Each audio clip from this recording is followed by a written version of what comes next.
दोस्तों नमस्कार, स्वागत है आपका यूट्यूब चैनल एबी टेक में। आज है 9 सितंबर 2023 और जान लेते हैं आज की महत्वपूर्ण खबरें जो आज के प्रमुख समाचार पत्रों पर छाई हुई हैं। सबसे पहले यहां पर देखिए अपडेट है 69,000 शिक्षक भर्ती को लेकर के दिया गया कि शिक्षक भर्ती के अभ्यर्थियों ने फिर घेरा निदेशालय। 69,000 शिक्षक भर्ती मामले में एक अंक से वंचित रह गए अभ्यर्थियों ने शुक्रवार को बारिश के बीच फिर बेसिक शिक्षा निदेशालय का घेराव किया तो पुलिस ने दोबारा इको गार्डन पहुंचा दिया। अभ्यर्थियों ने बताया कि परीक्षा में पूछे गए सवाल को गलत पाए जाने पर उच्चतम न्यायालय ने 9 नवंबर 2022 को एक अंक बढ़ाते हुए मेरिट के निर्देश दिए गए थे, लेकिन आज तक कार्रवाई नहीं हुई। एक माह से नियुक्ति की आस में लगातार 32 दिनों से इको गार्डन में धरना प्रदर्शन कर रहे हैं। उन्होंने बताया कि महानिदेशक स्कूल शिक्षा विजय किरण आनंद ने जल्दी सकारात्मक कार्रवाई करने की बात कही है। वहीं पर 69,000 शिक्षक भर्ती से जुड़ी हुई एक अपडेट यहाँ पर और भी है। देखिए बताया गया कि बीएड डिग्रीधारियों के खिलाफ सुप्रीम कोर्ट पहुंचे शिक्षा मित्र। कक्षा 1 से 5 तक की शिक्षक भर्ती में बीएड डिग्रीधारियों को शामिल करने की एनसीटीई 28 जून 2018 की अधिसूचना पिछले महीने 11 अगस्त को सुप्रीम कोर्ट से खारिज होने के बाद नए सिरे से कानूनी लड़ाई शुरू हो गई है। एनसीटीई की अधिसूचना के आधार पर उत्तर प्रदेश के परिषदीय स्कूलों में 69,000 शिक्षक भर्ती के तहत चयनित बीएड डिग्रीधारियों को बाहर करने की मांग को लेकर के शिक्षा मित्रों ने सर्वोच्च न्यायालय में 304 पेज की याचिका दायर की है। आप लोग जानते हैं, इसके बारे में मैंने 2 दिन पहले वीडियो बनाया था और आप लोगों को इसके बारे में बताया था कि ये मामला है सुप्रीम कोर्ट पहुंच चुका है। अब देखिए शिक्षा मित्रों का तर्क क्या है उसको समझिए। शिक्षा मित्रों का तर्क है कि वो प्राथमिक स्तर की परीक्षा पास हैं। वो 69,000 भर्ती के लिए 2019 में आयोजित शिक्षक भर्ती परीक्षा में 40-45% अंक या अधिक प्राप्त करने वाले 32,629 अभ्यर्थियों में शामिल थे, लेकिन बीएड डिग्रीधारियों के 69,000 भर्ती में शामिल होने के कारण वो शिक्षक भर्ती परीक्षा में जगह नहीं बना पाए, क्योंकि कटाव बढ़ गया था, इसलिए उनका चयन नहीं हो पाया था। क्योंकि अब एनसीटीई की अधिसूचना खारिज हो चुकी है, इसलिए उसके आधार पर बीएड डिग्रीधारियों का चयन स्वतः अर्थहीन हो गया है। मतलब इनका साफ तौर पर कहना कि एनसीटीई की जो अधिसूचना थी 28 जून 2018 की वो खारिज हो गई। ऐसे में जो है उनको बाहर किया जाए और उनके स्थान पर शिक्षा मित्र जो भी चयनित होते हैं उनको यहाँ पर चयन किया जाए, क्योंकि ये लोग बता रहे हैं कि हम टीटी पास हैं। अब यहाँ पर देखिए लिखा है कि टीटी पास है 45,000 शिक्षा मित्र। शिक्षा मित्रों का दावा है कि जुलाई 2017 में 1,37,000 शिक्षा मित्रों का सहायक अध्यापक पद पर समायोजन निरस्त होने के बाद बड़ी संख्या में शिक्षा मित्रों ने पढ़ाई करके टीटी पास कर ली है, लेकिन शिक्षक भर्ती के लिए अलग से परीक्षा लागू होने के कारण तकरीबन 45,000 से अधिक टीटी पास शिक्षा मित्र आज तक सहायक अध्यापक नहीं बन पाए हैं। तो अब ये मौका मांग रहे हैं कि उनको बीएड को बाहर करके 69,000 से जो भी टीटी पास अभ्यर्थी हैं जो 69,000 शिक्षक भर्ती में शामिल थे उनको मौका दिया जाए। एक बड़ी अपडेट है बीपीएससी शिक्षक भर्ती को लेकर के। कुछ दिन पहले यानी मंगलवार को एक पत्र जारी होता है माध्यमिक शिक्षा निदेशक बिहार से, और उन्होंने कहा कि जो शिक्षक भर्ती के लिए डॉक्यूमेंट वेरिफिकेशन प्रक्रिया चल रहा है उन्होंने उस पर सवाल उठाए। उसके बाद फिर एक पत्र जारी होता है मुख्य सचिव की ओर से और सभी डीएम के लिए पत्र होता है कि जो भी बीपीएससी टीआरई डॉक्यूमेंट वेरिफिकेशन में शिक्षक कर्मचारी लगे हैं शिक्षा विभाग के उनको हटाया जाए। ठीक है, तो इस पर जो है बीपीएससी के चेयरमैन की तरफ से ट्विटर पर एक कड़ी प्रतिक्रिया दी गई। साथ ही साथ बीपीएससी के सचिव की तरफ से भी एक पत्र जारी किया जिसमें बिहार के शिक्षा विभाग को 2 टूक जवाब दिया गया है। पहले यहाँ पर देखिए क्या कहा है बीपीएससी के अध्यक्ष ने, चेयरमैन ने। यहाँ पर देख सकते हो दिया गया है कि सरकार अपने अधिकारियों को प्रतिनियुक्त करती है और बाद में उन्हें बदल देती है, इसमें हमें कोई चिंता नहीं होती है। बिना नाम लिए विभाग के अपर मुख्य सचिव के पाठक को निशाने पर लेते हुए आगे उन्होंने लिखा है कि ऐसे तत्व जो टीआरई-डीवी रद्द कराने की कोशिश कर रहे हैं उन्हें और ज़्यादा कोशिश करनी चाहिए। स्पष्ट किया कि सत्यापन कार्य जारी रहेगा। यानी सीधे तौर पर जो सचिव हैं के पाठक उनको निशाने पर लेते हुए बीपीएससी चेयरमैन ने ट्विटर से ये पोस्ट डाली है।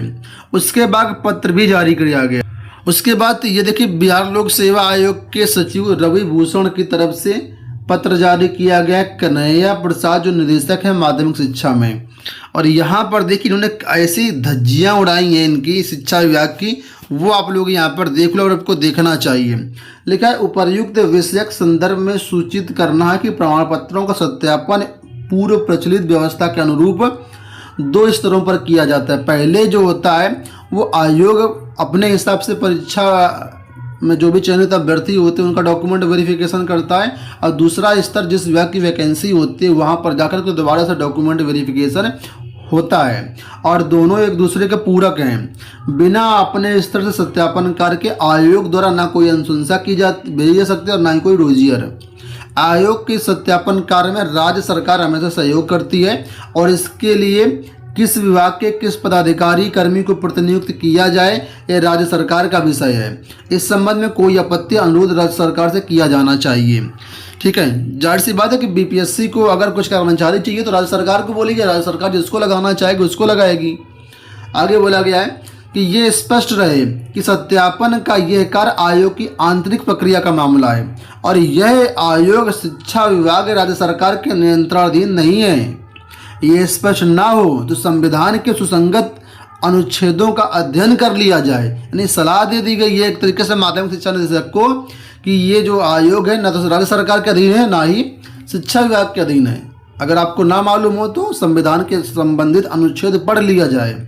यह भी स्पष्ट रहे कि आयोग के आंतरिक प्रक्रिया के औचित्य पर प्रश्न चिन्ह लगाना या इसमें किसी भी प्रकार का हस्तक्षेप करना, इस प्रकार पर आयोग पर दबाव डालने का प्रयास करना असंवैधानिक, अनुचित और अस्वीकार्य है। यानी आयोग पर किसी भी प्रकार से दबाव डालना ये सब चीज़ें असंवैधानिक है और स्वीकार नहीं होगा। आगे उन्होंने लिखा है कि आश्चर्य है कि विभाग इन सब प्रावधानों को जानते हुए भी बिना प्रमाण पत्रों का सत्यापन के ही आयोग की अनुशंसा की अपेक्षा कर रही है।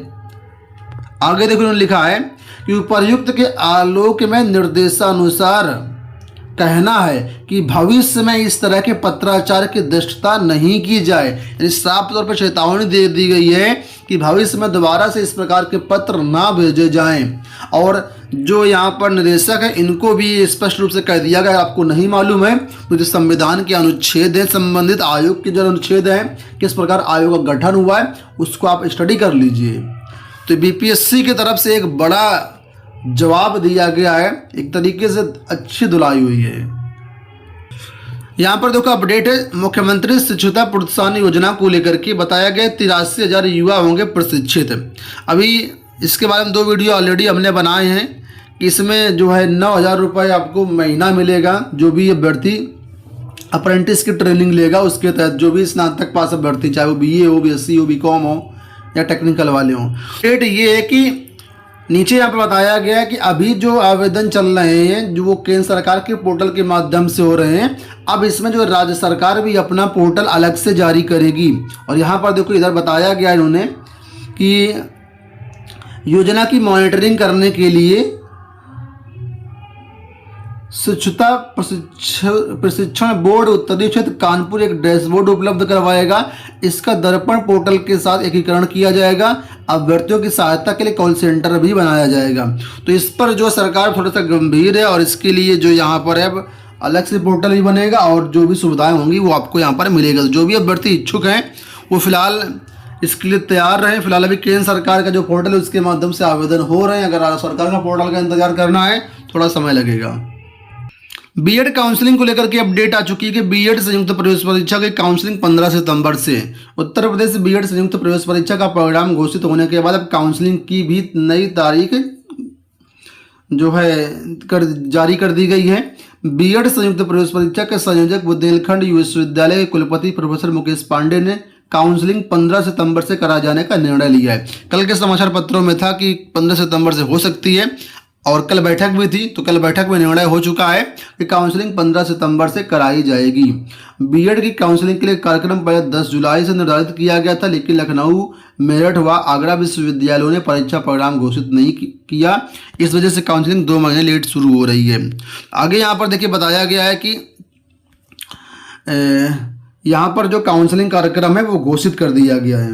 देखो नीचे लिखा हुआ है बुंदेलखंड विश्वविद्यालय ने 2 महीने बाद काउंसलिंग का कार्यक्रम घोषित कर दिया। तो एक बार ऑफिशियल वेबसाइट चेक कर लीजिएगा, काउंसलिंग कार्यक्रम हो सकता है आ गया हो, अगर हो सकता है अभी वेबसाइट पर ना अपलोड हुआ तो आज शाम तक अपलोड होने की संभावना है।